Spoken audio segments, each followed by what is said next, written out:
Este martes, el Pleno del Congreso debate las enmiendas a la totalidad del proyecto de presupuestos para el 2009.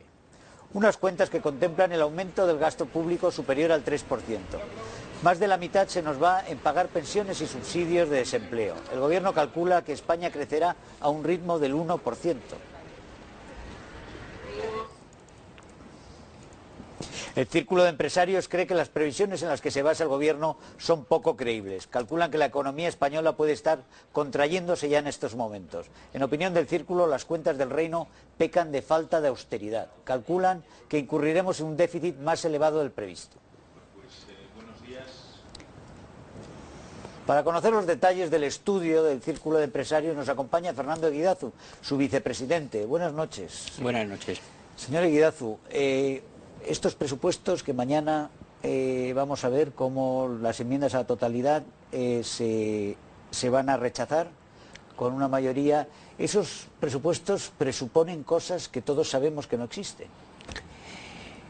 Bueno, la verdad es que es muy difícil hacer predicciones, pero realmente es también muy difícil creer que vamos a crecer el 1% el año que viene cuando prácticamente todos los institutos de opinión están hablando de crecimientos próximos a cero o incluso negativos, y cuando es de temer que incluso este mismo año estemos ya en caídas del PIB.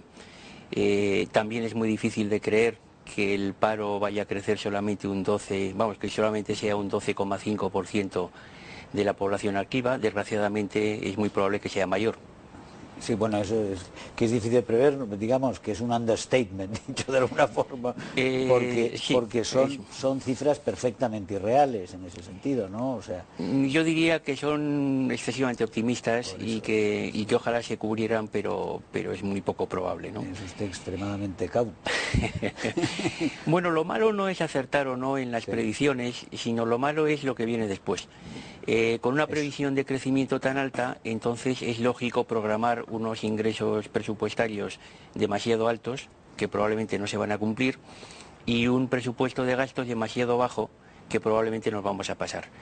Y la consecuencia de esto es un déficit presupuestario bastante mayor del que los presupuestos apuntan, ¿no? Entonces ese es el problema fundamental.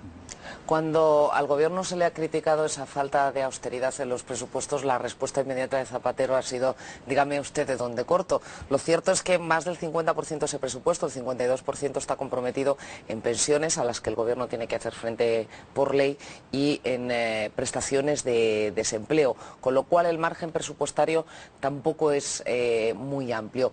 ¿En dónde debería cortar, en opinión del Círculo de Empresarios, el ministro de Economía? ¿Dónde debe meter la tijera para que ese presupuesto sirva de verdad para hacer frente a la crisis? Bueno, yo diría que en primer lugar lo que habría que hacer es podar la administración pública, es decir, reducir el número de altos cargos, suprimir algunos ministerios, suprimir organismos públicos. Bueno, cuando la gente se está apretando el cinturón, lo primero que tiene que hacer el Gobierno y las comunidades autónomas, por supuesto, es dar ejemplo, ¿no? Entonces es un mensaje que hay que transmitir a los ciudadanos, aparte de que hay que reducir el gasto no productivo, porque si no el déficit va a ser mucho mayor del que pensábamos, ¿no? Es decir, hay que reducir esos gastos. Luego hay una serie de gastos que tienen muy poca utilidad, incluso para el objetivo para el cual se crearon, como por ejemplo el llamado cheque bebé o la renta básica de emancipación.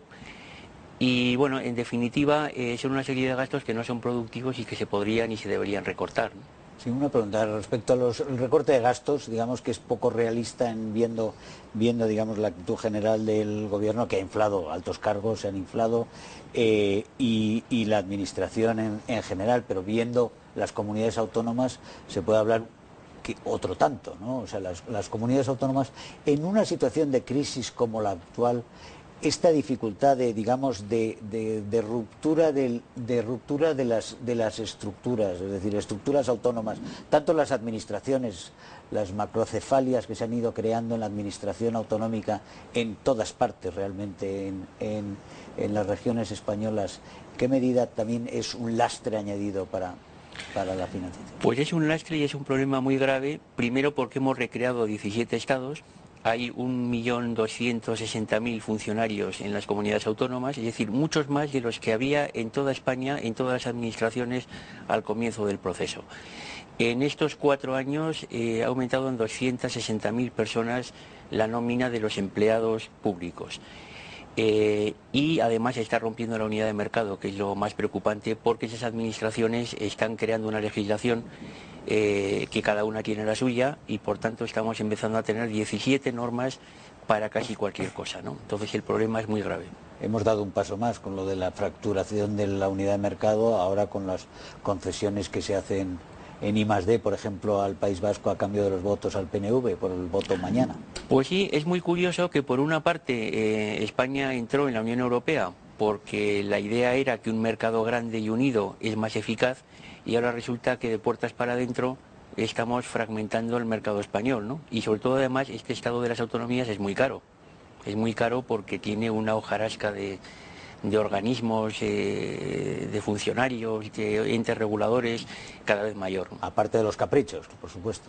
Que también existen. Los caprichos identitarios. A ver, Ana, vamos a ver Además de recortar gastos, habría que poner en marcha otro tipo de políticas. La política monetaria no está en nuestras manos, una soberanía que hemos cedido al Banco Central Europeo, pero políticas de estímulo fiscal, políticas de estímulo a la educación, a nuestro capital humano, que al final es lo que más vale.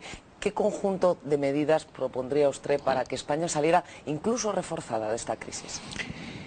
El gran problema que hemos tenido con la crisis financiera es que ha enmascarado el problema de la economía española, que es anterior, y que no se va a resolver, desgraciadamente, con las medidas que han tomado los gobiernos europeos, incluido el español, para resolver el problema bancario, ¿no?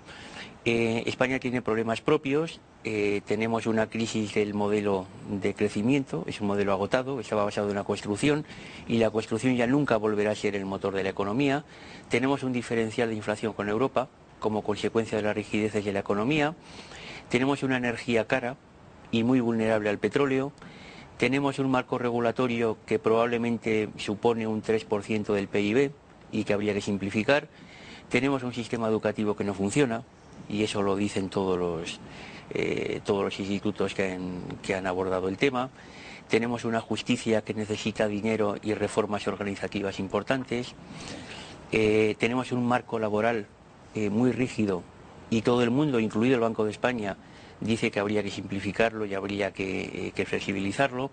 Es decir, tenemos muchos problemas y hacen falta muchas reformas estructurales porque si no, el peligro es que no solo no saldremos de la crisis, sino que podemos entrar en un periodo parecido al de Italia, ¿no? Y quedarnos un largo crecimiento bajo con tasas de paro elevadas, ¿no? Y quedarnos descolgados. Desde luego ha enumerado usted una cantidad de deberes que realmente el gobierno no ha acometido. Esperemos que se interese por ellos en los próximos años. Esperémoslo. Y esperemos si la memoria histórica se lo permite. Exactamente. Buenas noches y muchísimas gracias. Muchas gracias a ustedes. Gracias, buenas noches. Buenas noches. Baltasar Garzón.